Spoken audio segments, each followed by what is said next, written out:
بجنين من بين جنين.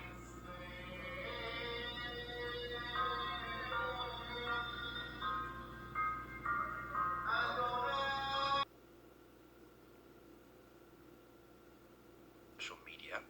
In this video, soldiers set fire to food and water supplies in Gaza City. Remember, this is in a context where, according to the UN World Food Agency, food is so short that 9 in 10 people can't eat every day. They seem pretty proud of what they're doing too, with this soldier smiling. So you can see they're not parading weapons or evidence of Hamas membership, but rather lingerie. They refer to the person. In a particularly grotesque video, there's an IDF soldier mocking the fact there is no running water in a bag, which he then films himself throwing into rubble outside. The caption reads, POV freeing Gaza, where an IDF soldier was pictured standing next to graffiti that said, instead of erasing graffiti, let's erase Gaza.